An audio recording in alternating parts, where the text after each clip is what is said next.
الحمد لله الذي فضلنا على كثير من عباده المؤمنين. رب أوزعني أن أشكر نعمتك التي أنعمت علي وعلى والدي وأن أعمل صالحا ترضاه وأدخلني برحمتك في عبادك الصالحين. سامعین ذی وقار، بزم خطبہ پاکستان سے وابستہ ذمہ داران، بالخصوص خطیب اسلام مولانا طیب جامی صاحب، برادر عزیز مولانا محمد جاسم صاحب، دیگر منتظمین اور پنجاب بھر سے تشریف لانے والے مختلف مدارس کے ہونہار طلباء، مجھے یہاں پہنچنے تک اس تقریب کی نوعیت کا اندازہ نہیں تھا، اور نہ ہی مجھے یہ اندازہ تھا کہ میں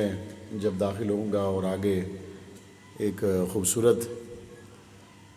تقریر سننے کو ملے گی اور مولانا جاسم صاحب وہاں موجود ہوں گے، مجھے یہ بھی پتہ نہیں تھا.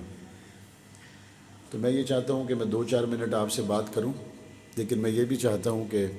سوائے سٹینڈ کے باقی لوگ اپنے موبائل جیب میں ڈالیں.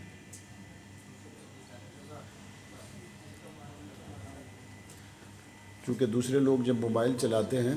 تو پھر ان کی توجہ ڈیوائیڈ ہو جاتی ہے، اور توجہ تقسیم ہونے کا پھر نتیجہ سوائے اس کے کچھ نہیں نکلتا کہ وہ بیچارے سمجھ نہیں پاتے. اور بعض لوگوں کو شوق ہوتا ہے موبائل پہ لائیو دکھانے کا، تو پورے پروگرام میں وہ یہ سوچتے رہتے ہیں ابھی تو 17 دیکھ رہے تھے، اب 10 کیوں ہو گئے، اور ایک دم سے جب 20 ہوں تو ان کی خوشی کی انتہا نہیں رہتی،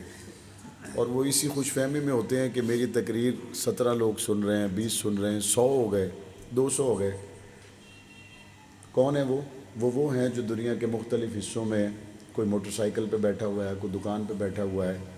کوئی کہاں بیٹھا ہوا ہے، کوئی کہاں بیٹھا ہوا ہے، اور یہ خوش ہو رہا ہوتا ہے کہ وہ سن رہے ہیں. بھائی آپ اس محفل میں بیٹھ کے نہیں سن رہے تو وہ موٹر سائیکل پہ بیٹھ کے سنے گا.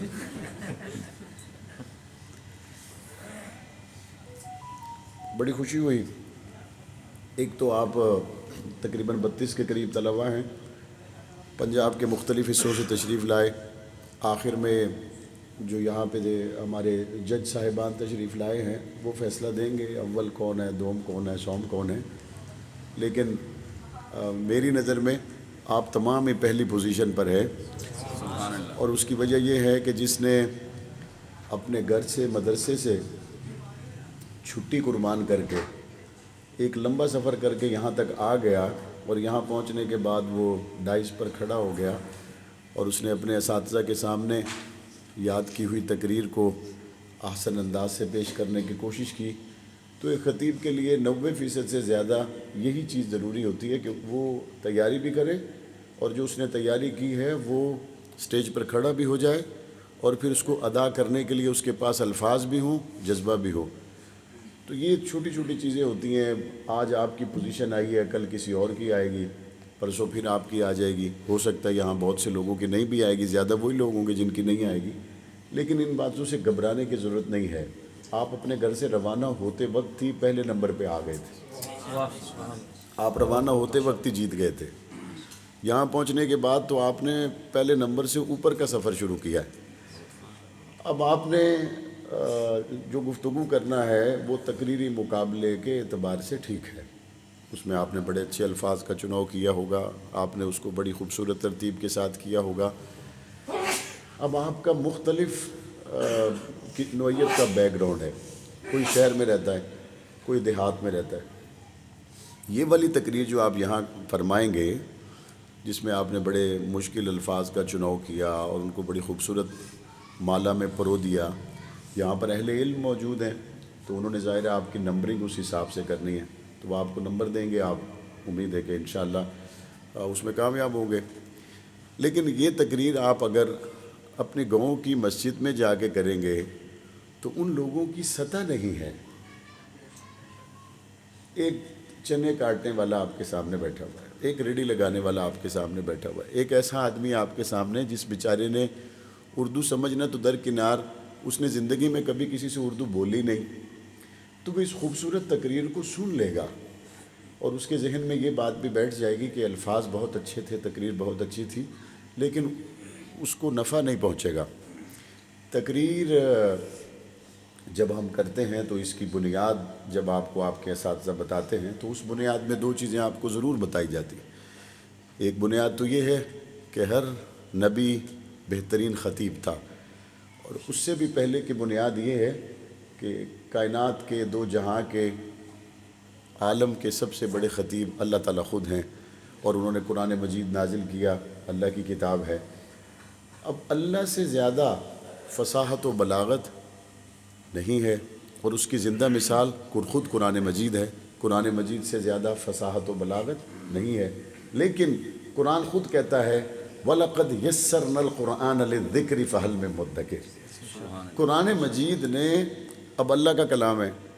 اللہ اگر عربی میں اپنے کلام کو نازل فرمائے اور اس کی فصاحت و بلاغت اور الفاظوں کی مشکل تہ اللہ کھولنا شروع کر دے تو مخلوق تو ہو سکتا ہے کہ اللہ کے کلام کی پہلی آیت کوئی قیامت تک نہ سمجھ سکے، جب رب بات کرے گا تو پھر وہ کیسی بات کرے گا، کون پہنچ سکتا ہے۔ لیکن اللہ نے اتنا آسان کر کے قرآن مجید کو اتارا کہ ایک عام آدمی بھی قرآن مجید عربی سمجھنے والا ہو نہ ہو تو وہ قرآن مجید کا ترجمہ تھوڑا بہت بھی عربی جاننے والا ہو، بڑی آسانی سے وہ پکڑ لیتا ہے۔ اور پیارے حبیب صلی اللہ علیہ وسلم کے فرامین کو دیکھا جائیں، انسان کی فہم کے عین مطابق آ کے ایسے لگ جاتے ہیں جس طرح کسی دیوار میں کسی اینٹ کو رکھ دیا جائے تو باقی پوری دیوار مکمل ہو جائے۔ حضور کا فرمان انسان کی فہم کے اوپر اس طرح بالکل جا کے ٹھیک ٹھیک بیٹھ جاتا ہے۔ یہ آسان مثال دے دیتا، یہ میرے موبائل کا کور ہے، اگر یہ اسی کا ہے تو یہ اس کے اوپر جا کے یوں لگے گا، اس کے یہ بٹن، اس کے یہ مائک، یہ ساری چیزیں بالکل برابر آ جائے گی۔ اگر یہ اس کا کور نہیں ہوگا، کسی اور ماڈل کا ہوگا، یہ ماڈل نہیں ہوگا، تو کہیں نہ کہیں وہ چیز نہ برابر نہیں آتی۔ یہ چیز اس ماڈل میں نہیں ہوگی تو یہ دب جائے گی، یہ نہیں ہوگی تو یہ دب جائے گی، یہ نہیں ہوگی تو یہ دب جائے گی۔ تو بندے کو تھوڑی تھوڑی دیر بعد اس کو دیکھ کے بوجھ ہوتا ہے کہ یار یہ اس کا کور نہیں ہے۔ قرآن کی آیتوں کو دیکھیں، نبی کے فرمان کو دیکھیں، وہ انسان کے فہم کے اوپر جا کے ایسے برابر بیٹھ جاتی ہیں جس طرح موبائل کا کور اوپر اسی ماڈل کا برابر بیٹھ جاتا ہے، بالکل اسی طرح وہ چیز وہاں پہ آ کے لگ جاتی ہے۔ بہت سے لوگ جنہوں نے دنیا میں ایمان قبول کیا تو جب انہوں نے پڑھا نا اشہد ان لا الہ الا اللہ وحدہ لا شریک لہ واشہد ان محمدا عبدہ ورسولہ، وہ ویڈیوز نیٹ پر بھی ہیں، رونے لگ گئے۔ کسی نے کہا تم رو کیوں رہے ہو، تم رو کیوں رہے ہو؟ انہوں نے کہا صدیوں سے دل میں کوئی خالی جگہ تھی، کلمہ پڑھنے کے ساتھ ہی جیسے بھر گئی۔ آپ کی گفتگو ایسی ہونی چاہیے، آپ اپنے سامعین کی سطح کا تعین کریں، اور سطح کا تعین کرنے کے بعد آپ کے الفاظ، آپ کا انداز، آپ کی گفتگو ان کی سطح کے اوپر جا کے ایسے بیٹھ جائے کہ جس میسیج کو وہاں سے وہ لے کے آئیں بعد میں جان جائے تو جائے، آپ کی زبان سے نکلا ہوا ختم نبوت کا میسیج ان کے دماغ سے کبھی نہ جائے۔ کیا بات، کیا بات۔ جب آپ کی سامعین کو دیکھ کر آپ سطح کا تعین کرنے کی بجائے اپنے مشکل الفاظ کا اور اس کا استعمال کرتے ہیں تو اس وقت پھر عام طور پر تقریریں بے فائدہ ہو جاتی ہیں۔ آپ میں سے کس کس نے حضور علیہ السلام کے خطبہ حجۃ الوداع کو پڑھا ہے؟ ہاتھ کھڑا کریں۔ ٹھیک۔ حضور علیہ السلام کے اس خطبے کے علاوہ حضور علیہ السلام کے دیگر خطبات کو اگر کسی نے پڑھا ہو تو وہ بھی ہاتھ کھڑا کر لیں۔ جی، اور کون کون سے خطبے آپ نے پڑھے؟ اگر آپ اس خطبے کو یہاں سٹیج پر آ کے پڑھیں کتنے منٹ میں مکمل ہو جائے گا؟ 10-12۔ حجۃ الوداع کا خطبہ اگر آپ یہاں آ کے پڑھیں کتنے منٹ میں مکمل ہو جائے گا؟ آپ حضور علیہ السلام کے جتنے بھی خطبات کو پڑھیں آپ کو اندازہ ہوگا کہ حضور علیہ السلام نے پوری حیات طیبہ میں جتنے خطبے دیے اگر آپ کو کہیں مل جائیں ان کا دورانیہ آپ کو 12 سے 13 منٹ سے زیادہ کہیں بھی نہیں ملے گا۔ آج کی جدید سائنس کیا کہتی ہے؟ جدید سائنس یہ کہتی ہے کہ انسان کے دماغ کی طاقت کتنی ہے کہ وہ کسی کی بات کو پوری توجہ سے سن سکتا ہے، یاد رکھ سکتا ہے، لے سکتا ہے، تو آپ کی جدید سائنس یہ کہتی ہے کہ وہ صلاحیت زیادہ سے زیادہ 10 منٹ کے اندر اندر ہے۔ اس سے اوپر اگر اس کو بات کہی جائے تو وہ اس پوری بات کو حفظ کرنے میں ناکام ثابت ہوگا۔ نبی کریم صلی اللہ علیہ وسلم کے خطبات 2 سے 3 واقعات ہیں حضور علیہ السلام کی 23 سالہ دور نبوت میں، جس میں نبی کریم صلی اللہ علیہ وسلم نے بڑی دیر تک صحابہ کرام سے گفتگو فرمائی، یہاں تک کہ صحابہ کہتے ہیں ہم نے ظہر پڑھ لی، حضور پھر دوبارہ ماں پہ گفتگو ہوئے، عصر پڑھ لی، حضور نے پھر بٹایا، پھر گفتگو فرمائی، مغرب پڑھ لی، پھر گفتگو فرمائی۔ اور ایک صحابی بیان کرتے ہیں حضور علیہ السلام نے قیامت تک آنے والے فتنوں کی سرخیاں بتا دی، یہ ہوگا یہ ہوگا، اور ان کے مقابل آنے والے لوگوں کے نام بھی بتا دیے۔ اس طرح کی حدیث آپ کے ذہن میں ہوگی، مدرسے میں آپ نے سنا پڑا ہوگا۔ ان 2 واقعات کے علاوہ حضور علیہ السلام کے جو خطبات ہیں وہ مختصر ہیں، تو 1 گھنٹہ تقریر کرنا ضروری نہیں ہے، آدھا گھنٹہ تقریر کرنا بھی ضروری نہیں۔ ہاں ویسے مسجد کی انتظامیہ کہتی ہے جی آدھا گھنٹہ تو بیان ہونا چاہیے وہ الگ مسئلہ ہے، جلسے میں اب ہوتا ہے 1 گھنٹہ تقریر کرنی ہے، لیکن ذہن میں رکھیں اگر آپ نے کسی جگہ پہ کوئی بات سمجھانی ہے طلباء کو، تاجروں کو، وکلاء کو، مختلف کمیونٹی سے تعلق رکھنے والے لوگوں کو، تو 10 سے 12 منٹ، 8 سے 10 منٹ کی گفتگو بہت ہوتی ہے، آپ اس میں گفتگو کر سکتے ہیں۔ آخری بات جو آپ سے عرض کرنی ہے وہ یہ ہے کہ آپ جتنی تقریریں اب آپ کر رہے ہیں، تیار کر رہے ہیں، تو کوشش کر لیں، آپ بناتے ہوں گے، میں نہیں بنا سکا، یہ میری کمزوری ہے، اور شاید اس کی وجہ مصروفیت بھی ہے، چونکہ ہماری زندگی کچھ اس طرح کی ہے ہمیں بھی نہیں پتہ ہوتا ہم آگے اب کیا ہونا ہے، آگے اب کیا ہونا ہے، اب کیا ہونا ہے، ایمرجنسیز چلتی رہتی ہیں تو وہ چیزوں کی ترتیب بعض دفعہ ہم نہیں دے پاتے۔ تو بہت اچھا ہوگا آپ زندگی میں جو بھی تقریر کریں وہ جہاں سے آپ نے ریفرنس لیا ہے اس کو آپ لکھ لیں، اس کا صفحہ نمبر، کتاب نمبر، ساری چیزیں آپ لکھ لیں، اپنے پاس محفوظ رکھیں، اور آپ کی ایک تقریر کا خلاصہ، اس کے جو پوائنٹس ہیں، جو اس کے ہائی لائٹس ہیں، وہ آپ کے ایک صفحے میں 12-15 پوائنٹ آپ کے پاس ہونے چاہیے۔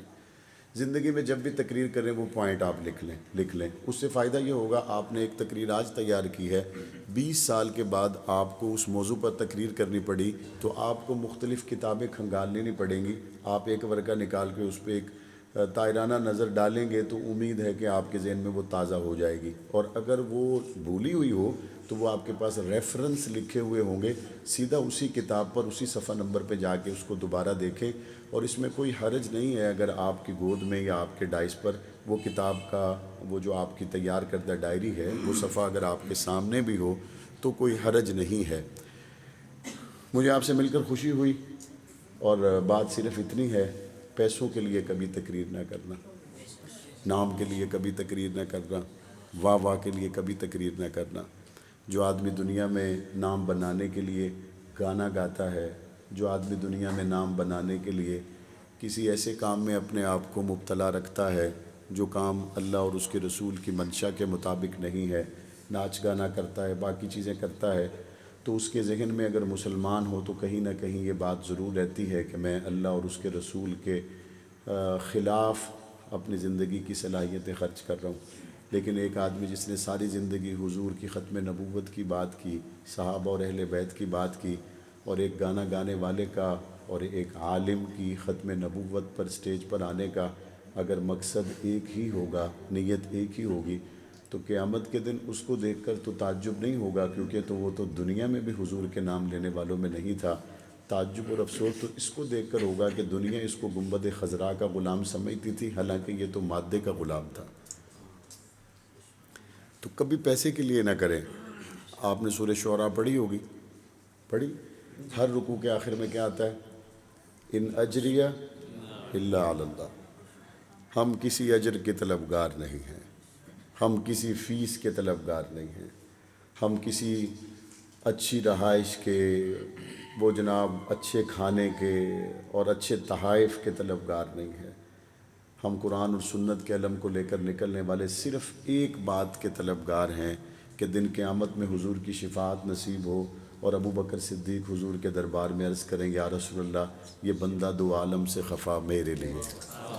بس اتنی سی بات ہے، اس سے آگے آپ کا مقصد نہیں ہونا چاہیے۔ اگر آپ زندگی میں پیسہ یا ان چیزوں کو مقصد بنائیں گے تو آپ نے کروڑوں کی چیز کو لٹا کر سکوں کی چیز کو خرید لیا۔ بات ختم نبوت کی اور چند ہزار کی خاطر، بات حضور کے صحابہ کی، حضرت عثمان نے 3 ارب روپے حضور کے قدموں پہ لا کے ڈھیر کیے، حضرت ابو بکر نے گھر کا سارا مال لا کے ڈھیر کیا، عورتیں دودھ پیتے ہوئے بچے لے کے آ گئی، اور آپ نے ان کی بات کرنے کے لیے 50,000 سال کے دن کی حضور کی شفاعت کو سامنے رکھنے کی بجائے 5,000 روپے کو سامنے رکھا۔ تو ہلکی بات کبھی نہ کرنا، جب بندہ ہلکا ہو پھر زبان سے بات ہلکی نکلتی ہے، پھر آپ کا کردار ہلکا ہو جاتا ہے، آپ کا اٹھنا بیٹھنا ہلکا ہو جاتا ہے، چیزیں ساری خراب ہو جاتی ہیں، اور سب سے وزنی بات اگر ہے تو مصطفیٰ کی بات ہے، اسی کے ساتھ رہیں، اسی پر جئیں، اسی پر مریں۔ اللہ تعالیٰ آپ کی صلاحیتوں کو خوب خوب خوب چمکائے اور پوری دنیا میں آپ کا نام ہو، آپ کا کام ہو، آپ کے لیے صدقہ جاریہ ہو۔